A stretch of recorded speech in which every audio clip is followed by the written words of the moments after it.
ठाणे महापालिकेत पुन्हा एकदा भाजप विरुद्ध शिवसेना नगरसेवकांमध्ये संघर्ष निर्माण झाला। सलग तिसऱ्या महासभेत शिवसेना आणि भाजपच्या नगरसेवकांमध्ये वाद पाहायला मिळाला।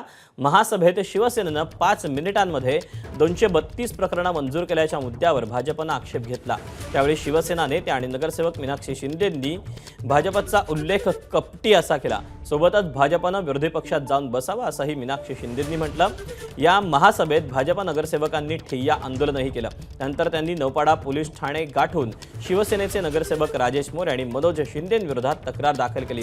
राष्ट्रगीताचा अवमान केल्याप्रकरणी शिवसेनेच्या नगरसेवकांवर गुन्हे दाखल करण्याची मागणी भाजप नगरसेवकांनी त्यांच्या तक्रारीतून केली।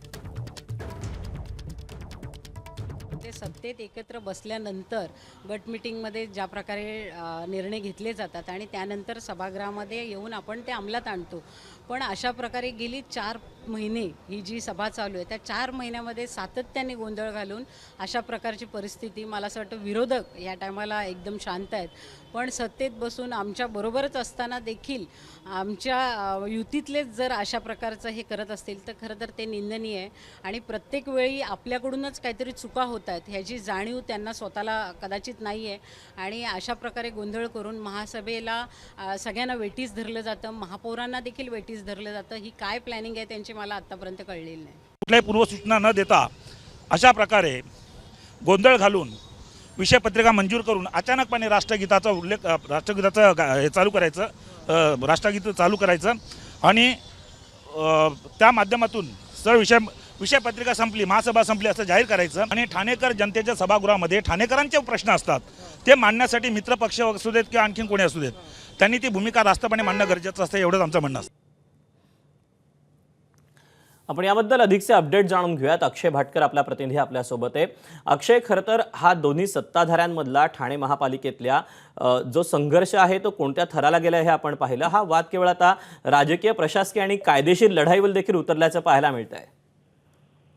दीपक, हा वाद जो आहे तो आताचा नाहीये, गेले 4 महिने हा वाद बघायला मिळतोय। म्हणजे अगदी ज्यावेळी तिकीट वाटप होतं त्या तिकीट वाटपाच्या वेळी देखील दोन्ही पक्षांमध्ये संगनमत होत नव्हतं, तर देखील ते संगनमत झालं। त्यानंतर दोन्ही पक्षांनी एकत्र निवडणुका लढवल्या आणि निवडणुका लढवल्याच्या नंतर देखील या दोन्ही पक्षांमध्ये संगनमत दिसून येत नाहीये। खरं म्हणजे विरोधकांची जी भूमिका आहे ती भूमिका सातत्याने भाजप घेत आहे आणि त्यांची एवढीच मागणी आहे की प्रशासकीय काळामध्ये जितका खर्च झाला, जितका निधी आला, त्या सगळ्या निधीचा हिशोब हा महासभेसमोर ठेवला जावा आणि त्या सगळ्या निधीचा हिशोब हा ठाणेकरांना मिळावा, ही भाजपची सातत्याने मागणी राहिलेली आहे। त्यामुळे पहिली महासभा असेल, दुसरी महासभा असेल, यामध्ये गोंधळ झालेला होता। ती महासभा अशाच प्रकारे गोंधळामध्ये तहकूब करण्यात आलेली होती। मग आता तिसऱ्या महासभेत देखील त्याच प्रकारे आता एक विषयक्रम जो आहे तो ठरवलेला होता, मात्र कोणतेही प्रस्ताव जे आहे ते चर्चेविना मंजूर करू नयेत अशी भाजपची मागणी होती। तर दुसरीकडे 5 तास एकाच विषयावर चर्चा सुरू असताना अचानक सगळे प्रस्ताव जे आहे ते विना चर्चेविना मंजूर करावे असा प्रस्ताव जो आहे तो सभागृह नेत्यांकडून मांडण्यात आला। त्याला महापौरांनी देखील संमती दिली आणि यालाच भाजपने विरोध केलेला होता। आता या दोन्ही मित्रपक्षांच्या एकमेकांच्या वादामध्ये ज्या ठाणेकरांनी या दोन्ही पक्षांना मित्रपक्ष म्हणून निवडून दिलेलं आहे त्या ठाणेकरांचं नेमकं काय चुकलं, हा सगळ्यात मोठा प्रश्न इकडे निर्माण झालेला आहे। कारण की दोन्ही मित्रपक्षांच्या या वादामध्ये अनेक ठराव जे आहेत ते अशाच प्रकारे गोंधळामध्ये मंजूर केले जातात, त्याच्यावर चर्चा होत नाहीये। त्यामुळे निधी देखील कशा प्रकारे वाटला जाईल हा सगळ्यात मोठा प्रश्न आहे। दुसरीकडे विषय समित्या देखील नाहीये, त्यामुळे निधीचं वाटप नेमकं कशा प्रकारे केलं जाणार हे देखील कळत नाहीये। हा सगळा संपूर्ण घोळ जो आहे यामुळे ठाणेकर अक्षरशः वैतागलेले आहेत।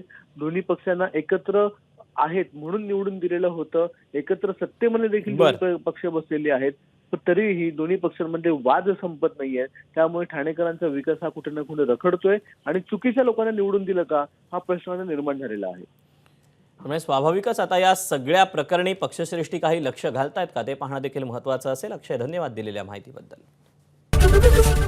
एबीपी माझा, उघडा डोळे बघा नीट।